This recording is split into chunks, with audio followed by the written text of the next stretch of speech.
Tak. A teď tedy to, co nám zbývá u Vratislavic nad Nisou. My jsme minule mluvili především o Ginskijových a o jejich vlastně historii rodinné, ale i o tom, jak ovlivnili Vratislavice, jednak tedy v tom vývoji historickém, hospodářském, společenském, ale i v tom vývoji architektonickém. U Ginskijů ještě chviličku zůstaneme, protože úplně všechno jsme nestihli, takže já bych jenom připomněla některé další objekty, které souvisejí s působením téhleté slavné dynastie ve Vratislavicích. Takže je to třeba dělnický dům na Tanvaldské ulici. Ten asi známe, pokud známe trošku Vratislavice, tak opravdu jako takzvanou Svobodu, prostě restauraci, ale v době, kdy vznikl ten dům, tak sloužil jako takové kulturní a společenské centrum opravdu pro ty dělníky. Ten název dělnický dům byl potom, řekla bych, až zneužit tím dalším režimem, kdy se to začalo jaksi prezentovat jako to místo, kde se setkávala dělnická třída, tak s tím velmi opatrně, s takovýmhle hodnocením.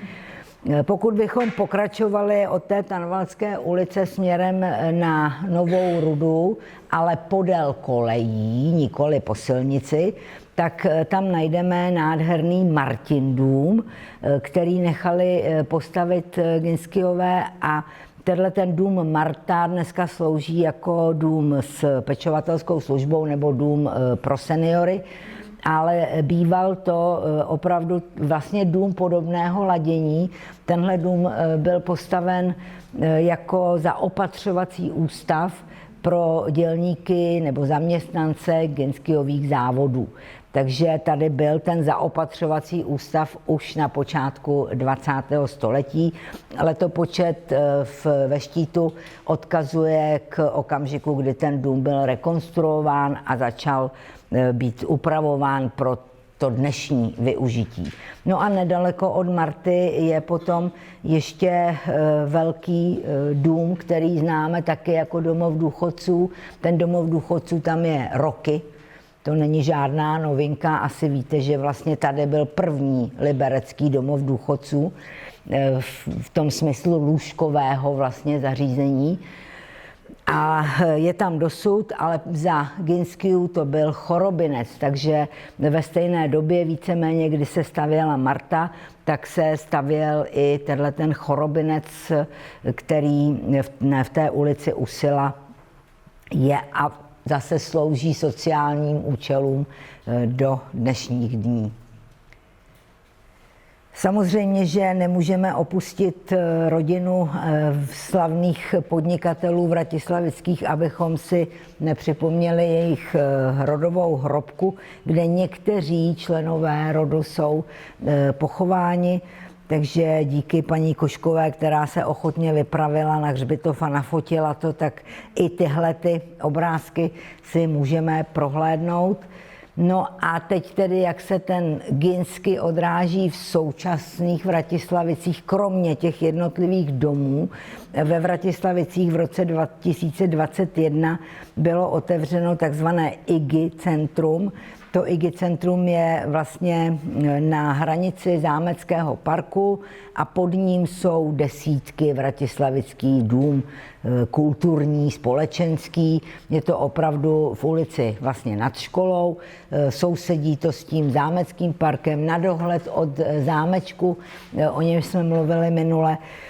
Ten dům je úžasnou architektonickou stavbou, musím říct, že ty stavby ve Vratislavicích, ty moderní, jsou opravdu mnohé velmi zajímavé.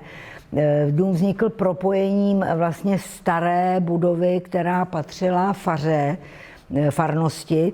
Tahle ta budova, to byl vlastně sirotčinec, farní sirotčinec, který potom, pak tam byla školka, pak tam bylo učiliště a po 90. roce se tato budova poměrně už opotřebovaná a schátralá vrátila církvi římskokatolické a ta ji nebyla schopna jednak udržovat a jednak využívat. Prostě oni měli faru, oni měli v tu chvíli už novou kapli vzkříšení a teď najednou ještě tohle.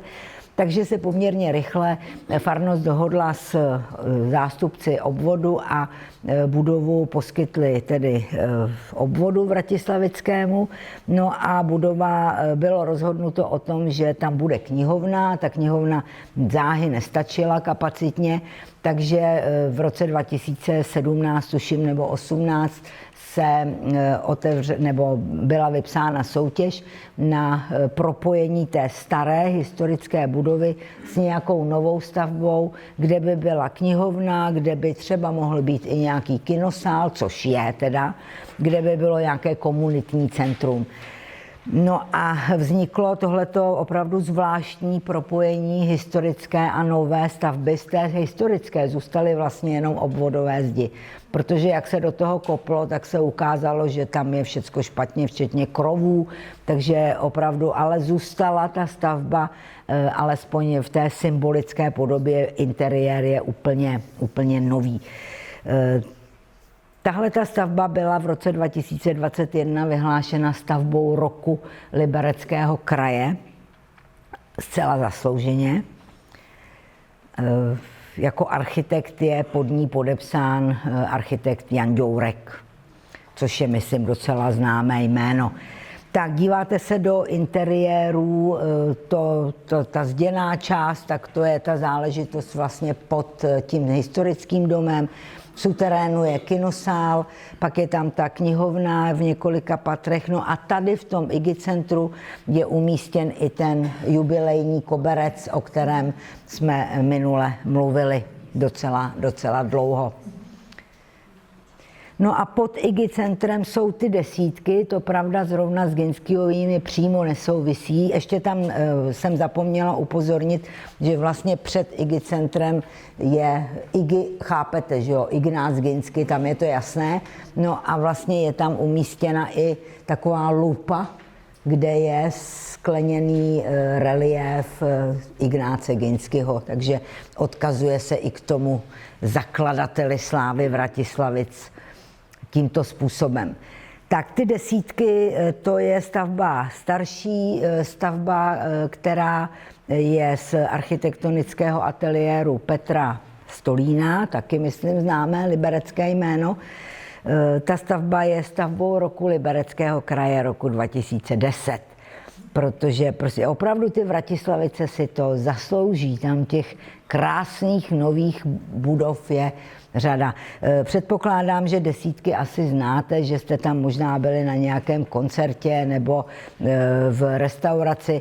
Ta stavba je zajímavá tím řešením, využitím terénu, zakomponováním k tomu parku, zároveň atrium je působivé a takové opravdu tam na vás dýchá atmosféra pohody, přestože třeba na těch fotkách to působí studeně. Ale ono to studené není. Jo. Tam skutečně ty desítky jsou velmi zdařilá stavba. Tak, opustíme Ginskie, i když jenom trošku, protože oni strkali nos do všeho a hlavně strkali peníze skoro do všeho. Další symbol Vratislavic a určitě symbol slavný daleko za hranicemi obce je Kyselka. Vratislavická Kyselka, kdo ji neznal, v našem mládí ji znal každý, protože skoro nic jiného nebylo, než Vratislavická Kyselka, prodávala se po celé republice. No a tahle ta Kyselka, ta je opravdu spjata s Vratislavicemi, stejně řekla bych jako Ginskiovy závody. Kyselka, v podstatě její historie se datuje od roku 1862, kdy jeden ze zdejších sedláků a domácích tkalců chtěl vybudovat bělírnu prádla, v té bělidlo prostě, no a potřeboval vodu, že jo, na to bělení, ne prádla, látek, promiňte, ne prádla, látek, na to bělení potřeboval vodu, takže si nechal vyvrtat novou studnu a ona z té studny tekla divná ta voda. Jednak byla taková trošičku perlivá a jednak byla trošku smrdutá, protože byla železitá, tak jako divná. A takže nakonec ta voda byla používána na bělení. On nechal do té studny vsunout vlastně železnou trubku na vytahování vody, takže dlouho se věřilo, že až ta trubka jako přestane vylučovat nějaké ty železné chutě, takže to bylo lepší, ale ono teda nebylo. No a sám používal jako pitnou vodu z jiné studny, protože tohle teda... Pak byl proveden ještě jeden vrt a ten byl silnější a stejně zapáchající a divně chutnající. No a potom se jednou té vody údajně napila jakási sousedka a ta byla předtím v Libverdě. A říkala, že to chutná úplně stejně jako ty libverdské léčivé prameny. Ono to taky má velmi podobné složení teda. No a drahému sedlákovi to nedalo, vzal teda vodu a donesl ji do Jablonce nějakému lékárníkovi. Lékárník vodu posoudil a zjistil, že skutečně obsahuje ty minerály a to, co obsahuje ta libverdská kyselka nebo novoměstská kyselka. No a už to bylo. Jako najednou jsme měli léčivý pramen a už to nevadilo, že smrdí, takže se první, co se vybudovalo na místě, a tam už právě výrazně přispívali Ginskiovi, tak byly lázně. Lázně, ta voda se využívala k léčebným koupelím. V 90. letech tady u toho takzvaného Rudolfova pramene, tak potom byly vybudovány z peněz Alfreda Ginského sprchové lázně. Vedle těch lázní jako takových byla vybudována taková jako věžička a tam byly sprchy pro muže, pro ženy, myslím, že 11 sprchových kojí, 2 vany, jo, veřejné sprchové lázně. No kdo to měl na konci 19. století? Takže to zase bylo jako velké novum. A v té době, kdy se stavěly sprchové lázně, tak už se kyselka i stáčela do lahví. 1894, tuším, konec století se postavila stáčírna a kyselka se začala stáčet do lahví. Už za první republiky zjistili ti, kdo s kyselkou pracovali a stáčeli, ty lázně fungovaly až do roku 1945, tak zjistili, že ta voda se špatně prodává, protože je prostě hnusná, no, co si budeme povídat. Takže se začala ochucovat. A to už je to, co my si pamatujeme. Citronová nebo pomerančová vratislavická kyselka, bez příchuti se to fakt nedalo pít a s příchutí se to dalo pít těžko. Ale všichni jsme to pili, že jo? Je tu někdo, kdo nepil vratislavickou kyselku? Nikdo takový tu není. Jo. Je teda pravda, že mě už pak lezla krkem. Jo, ale pořád jako buď si udělej vodu se šťávou, nebo si vem vratislavku. Žádná jiná varianta nebyla. Takže ten objekt vratislavické kyselky, tak jak ho známe, tak později po 45. byla rozšiřována ta stáčírna, výroba těch kyselek nebo minerálek, chceme-li. A vlastně do toho objektu byly postupně zatahovány, zapojovány i ty bývalé lázeňské budovy. Takže když se díváte třeba na tu věžičku, tak to je pozůstatek těch lázní. To nepatří ke stáčírně, ale my už to tak nevnímáme. Pro nás to je objekt spjatý jenom s tou stáčírnou. Kyselka fungovala do 90. let, pak ještě vlastně v 90. letech měnila majitele, potom tedy vlastně zkrachoval ten majitel, pak teď nevím, 2007, 11, no už v 21. století vyhořel ten areál, takže rána ještě další, začalo to zarůstat, bylo to opravdu v zoufalém stavu, až do roku 2017 nebo 18, kdy kyselku koupil pan Vokurka, majitel firmy Kytl, no a usiluje a zdárně teda usiluje o obnovu vlastně výroby. Takže tady už vidíme nové lahve vratislavické kyselky. Vokurka je statečný a stáčí i rovnou tu kyselku bez příchutě. No ale tak ono, tak v Lipverdě taky je to tak stejně, že jo? A nejen v Lipverdě. Takže doufejme, že Kytl zdraví v láhvi, že nám tu kyselku zachová. On postupně obnovuje, pořád ještě není hotovo. Ten areál je velký, samozřejmě něco se muselo strhnout, některé části, ale to, co jde, tak opravdu firma Kytl se snaží obnovit. Tak, teď už teda opustíme slavnou rodinu Ginskijů a podíváme se na dalšího slavného rodáka, a to je Ferdinand Porsche. Ferdinand Porsche je jistě osobnost, kterou netřeba představovat a která je s těmi Vratislavicemi velmi úzce spjata, protože ve Vratislavicích se narodil, prožil zde mládí a i když později odešel a působil ve Vídni a potom v Německu a vlastně stal se konstruktérem automobilů a konec konců Porsche je značka známá dosud, ale on dlouho pracoval i v jiných automobilkách, tak prostě ve Vratislavicích se narodil. Ferdinand Porsche měl trošku smůlu v minulém režimu, ono už mu to teda bylo skoro jedno, ale zemřel v 50. letech nebo na začátku 50. let, ale on prostě za války spolupracoval s režimem hitlerovským, byť ne nějak výrazně aktivně, ale spolupráce tam byla. Byl konstruktérem, jako když si to vezmete, co měl dělat. Chtěli se uživit, no to je jedno. Takže tady byl odmítán. Po válce se prostě o něm nemluvilo takřka. Zase myslím, že naše generace si možná neuvědomovala vůbec, že jsme nějakého Porscheho ve Vratislavicích měli. Znali jsme sportáky Porsche, ale nespojovali jsme si je vůbec s nějakým významným rodákem z našeho regionu nebo z našeho města.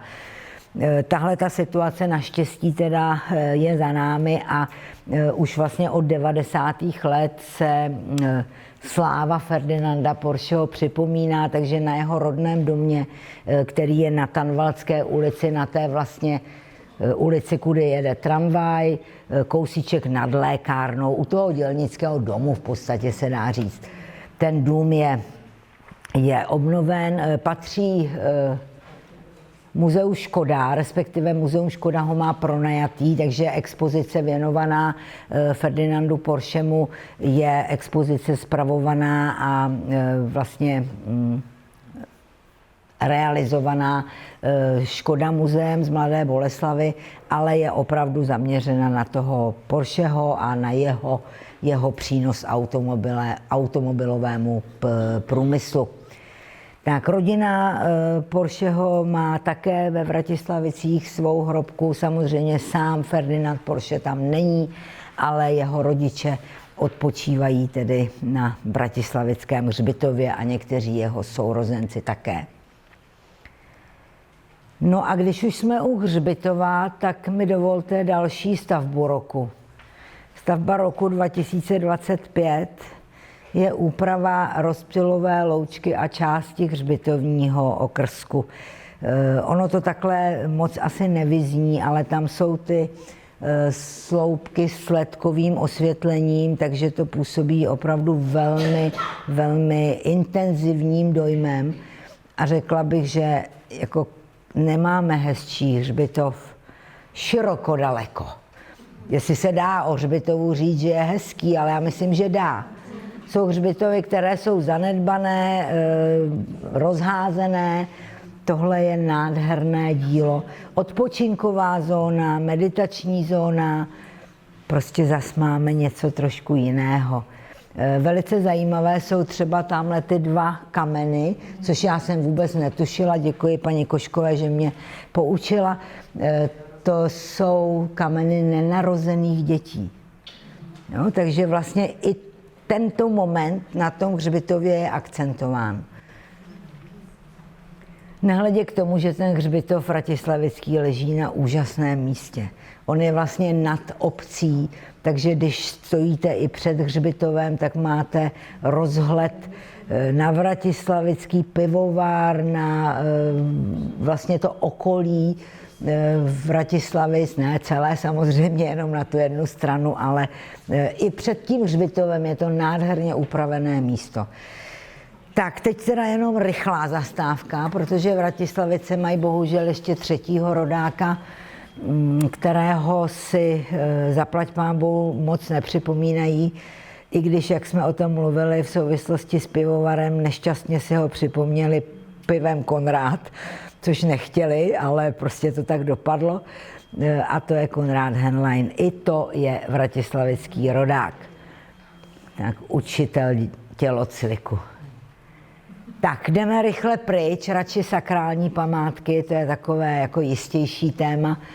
Takže my jsme už o kostelu Nejsvětější Trojice mluvili, když jsem mluvila o sakrálních stavbách v Liberci obecně, nebo o kostelích libereckých. Přesto tedy připomínám, že v Vratislavicím dominuje kostel Nejsvětější Trojice. Kostel stojí určitě na místě nějaké starší dřevěné stavby. Víme, že jak Mafrsdorf, tak i ta dubská část mají starší historii než samotný zděný kostel. Tenhle ten kostel byl vybudován na počátku 18. století, 1701 byl dostavěn, jeho architektem byl Marcus Antonio Canevale, to je jméno, které jste taky už několikrát slyšeli, protože on byl architektem takřka identického kostela v Rochlici, takřka identického kostela ve Stráži nad Nisou. Ty kostely jsou evidentně z dílny jednoho architekta. Oba, nebo všechny vyrůstaly v téže době, přelom 17. a 18. století. Kostel byl později upravován, takže další známé jméno z počátku nebo z přelomu 19. a 20.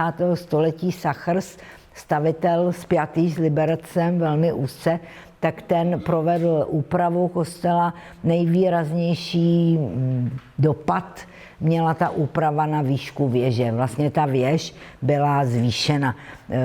Potom zase opatřena tou barokní cibulí, ale věž byla tedy vyšší. No a uvnitř toho zařízení tak to částečně pamatuje toho Canevaleho, částečně Kunceho, který se v kostele angažoval na konci 18. století, a pak samozřejmě i toho Sachrse. Když se podíváte tady na ty fotografie, tak tady už vidíte vlastně, že kostel byl zase upraven, má novou fasádu, novou střechu.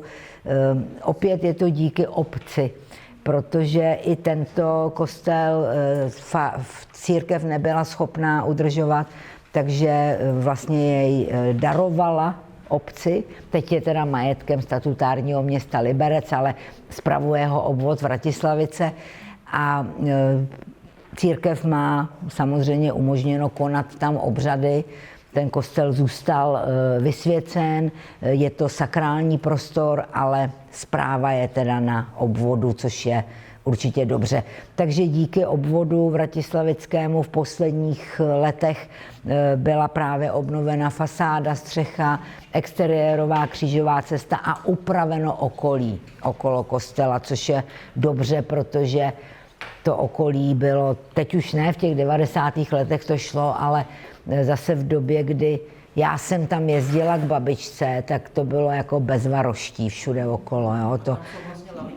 Teď je to tam krásně upravené, opravdu nádherný prostor. Tak, lavičky, cestičky. Ono taky je to částečně možné i proto, že vlastně ten tovární areál už jako není tak střežen, jak střežen byl. Že jo? Ono se tam nedalo moc dělat v 80. letech i kvůli tomu střežení. Tak pár pohledů do interiéru chrámu. Ten chrám je krásný. Mimochodem ten chrám má velmi vzácné vitráže. Ne snad jaksi umělecky, ale tematicky. Tady najdeme na vitrážových oknech vlastně obrazy Ježíšových zázraků, které nejsou nikde jinde v celém kraji. Nevím, třeba vzkříšení dcery Jairovy. Jo, to nenajdete v celém Libereckém kraji, ve Vratislavicích, jo. Ty vitráže zase jsou vlastně donačním přínosem Ginskijů, ale i dalších významných podnikatelů. Tak vidíte i nádherná vlastně freska nástropní, oltářní obraz Josefa Maxe, významného malíře, sochy Josefa Maxe. No a už jsem zmiňovala křížovou cestu. To je další unikát, který mají snad jenom Vratislavice, široko daleko. Křížové cesty jsou v interiéru každého kostela, to víme. To tak jako bývá, nebo téměř každého. Málo která křížová cesta je umístěna na fasádě kostela. Spíš byly křížové cesty vlastně instalovány buď to na nějakou zídku okolo kostela, nebo samostatné kapličky třeba okolo kostela. Ve Vratislavicích ty kapličky takzvané byly umístěny přímo na kostelní fasádu venkovní. A to už v tom 18. století, v době, kdy probíhala úprava kostela, kterou prováděl zase známý stavitel Kunce, o němž jsme taky už mluvili. No a byly to vlastně výklenkové kapličky, které do nichž byly zasazeny plechové obrázky těch jednotlivých 14 zastavení křížové cesty. Ty plechové obrázky se několikrát obměňovaly, protože jaksi venkovní vlivy povětrnostní je ničily. No a v 19. století právě při té Sachrsově obnově tak byly ty plechové obrázky nahrazeny terakotovými reliéfy. Takže Číňani mají terakotovou armádu a my máme terakotovou křížovou cestu ve Vratislavicích. No, ty reliéfy potom už po roce 1945 nikdo neopravoval, takže nejdřív mizela polychromie, pak v mnoha případech mizely celé reliéfy, protože se to prostě otřískalo, poničilo.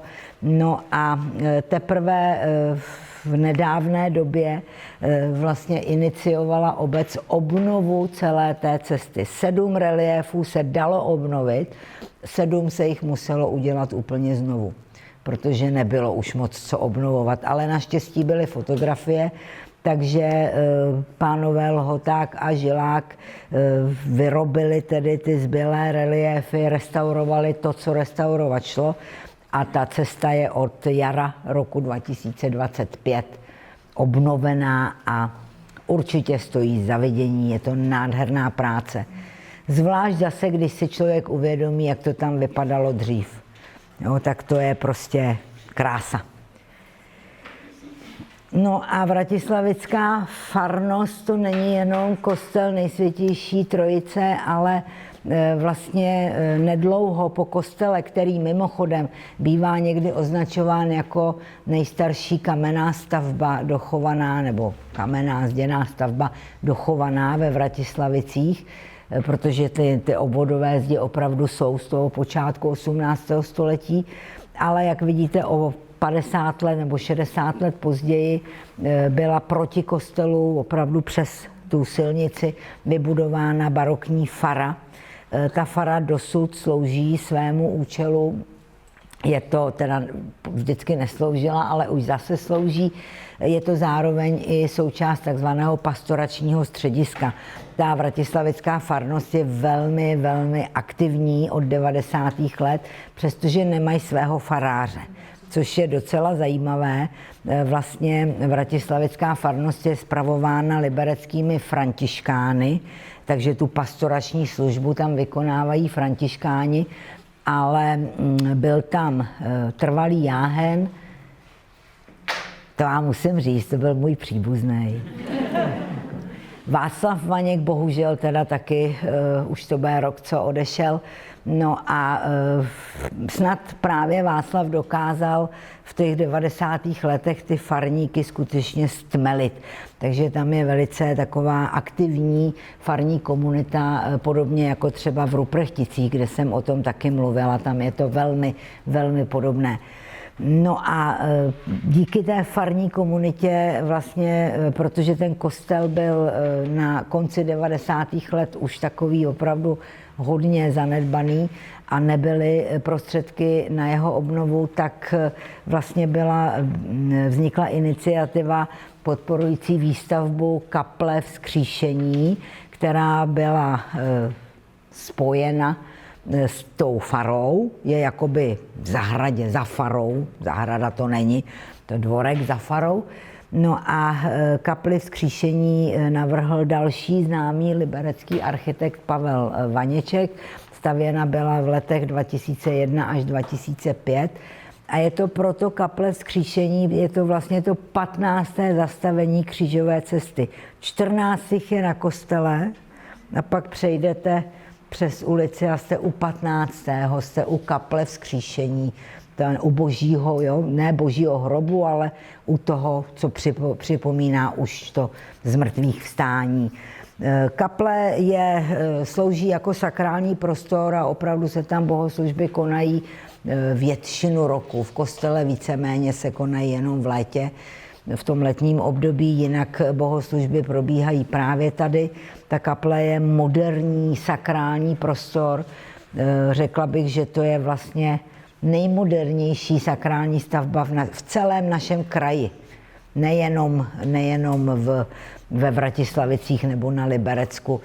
Na interiéru se na výzdobě podíleli Petr Veselý, Iva Ouhrabková, tedy zase umělci liberečtí, místní. No a kromě toho samotného vlastně obřadního prostoru je tam výstavní síň, jsou tam zase prostory pro pastorační středisko. Tady na té fotografii je hezky vidět to propojení kostel, fara a za ní ta kaple Vzkříšení. Tam vidíte ty 3 objekty, všechny. Ale taky vidíte, že já u toho mám nápis škola, že jo? Ale zcela cíleně teda. To není omyl, to je záměr, abych nezapomněla. Takže škola ve Vratislavicích, a teď už teda opouštím kostel, tak je vlastně první doložena v roce 1745, tedy v polovině 18. století. A ta škola stávala pod kostelem směrem k té továrně, dá se říct. Továrna tam ještě nebyla, ale byla tam škola. Farní škola, církevní škola, proto byla u toho kostela. Když potom v 19. století se rozšiřovala už továrna, tak ta škola nestačila, byla malinká, to byl opravdu takový malý domeček. Možná si ten domeček ještě vybavíte. Minule jsem vám ukazovala Ginskyho školku. Tak to bylo tam, co bývala ta škola, jo? Ten malý domeček. Takže potom už zase z iniciativy Ginskyů byla postavena škola nová, a to je dneska obecní úřad, nebo obvodní úřad. Jo? Proto to tam mám na té fotce všechno. Takže tam vyrostla škola, ten dům tu školu připomíná. Když se na to podíváte, to je typická školní budova z 19. století. Takže tady pak byla tedy otevřena škola, no ale přibývalo obyvatel hrozně rychle, takže netrvalo 30 let a škola zase nestačila.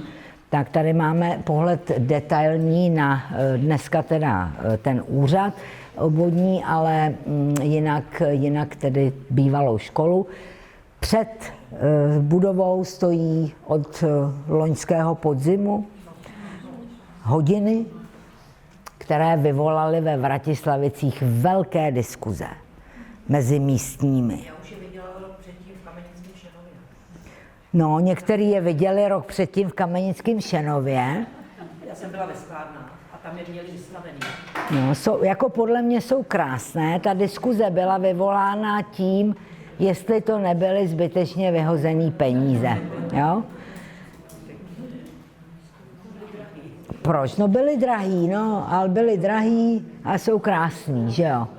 Takže nevím, já moc tu diskuzi nechápu, já jsem spíš zažila, dvakrát jsem u desítek potkala známé, kteří se šli podívat na hodiny.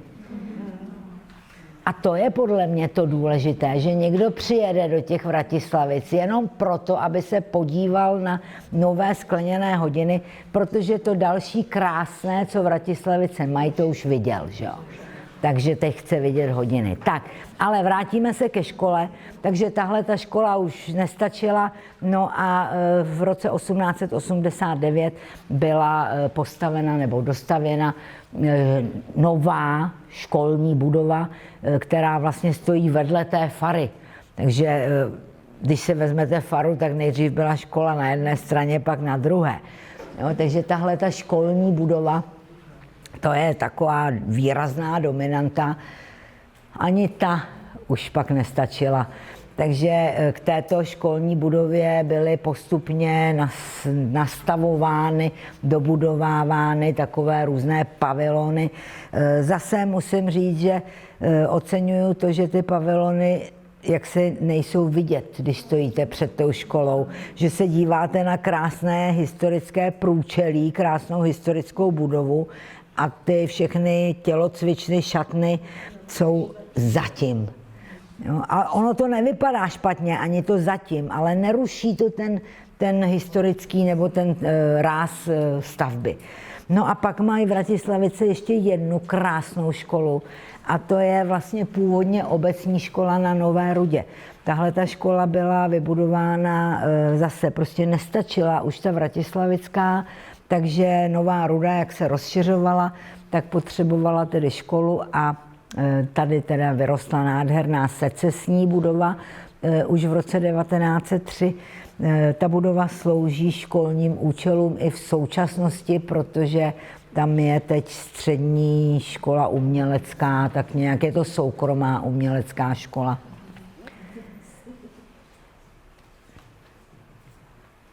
No a když už teda jsme u škol, tak máme ještě jednu stavbu roku 2025 ve Vratislavicích a to je mateřská škola Lísteček na Nové Rudě. Takže vidíte, že tady ty Vratislavice, to je prostě líheň vynikajících stavebních počinů. Je krásná ta školka.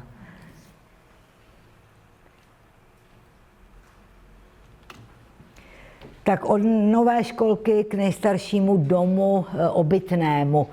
Když si vybavíme, tak máme kostel 1701, máme faru 1764 a podle portálu máme dům, který sloužil teda jako obytný a byl tam hostinec kdysi.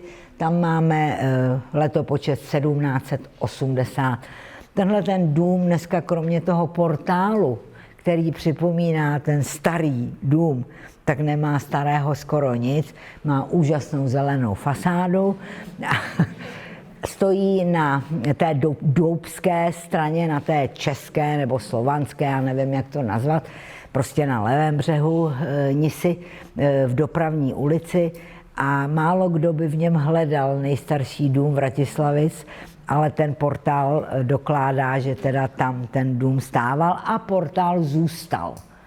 Možná toho o mnoho víc nezůstalo, ale portál ano.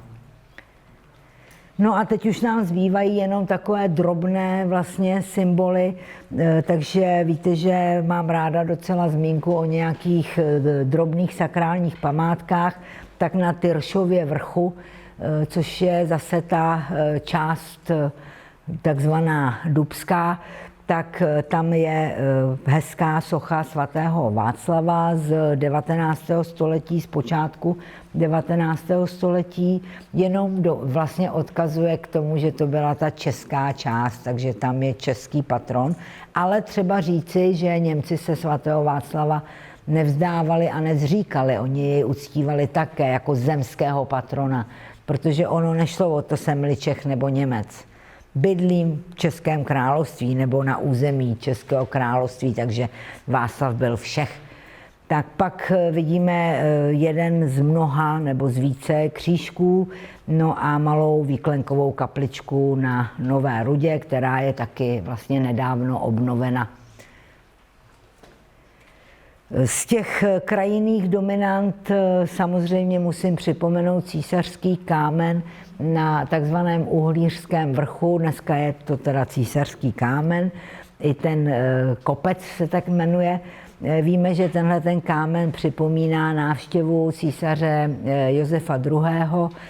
V době, kdy vlastně po bramborové válce objížděl právě náš region a hledal místa, která by byla vhodná pro výstavbu pohraničních pevností, aby tedy chránil tu monarchii, takže tady se pohyboval v tom našem regionu hojně.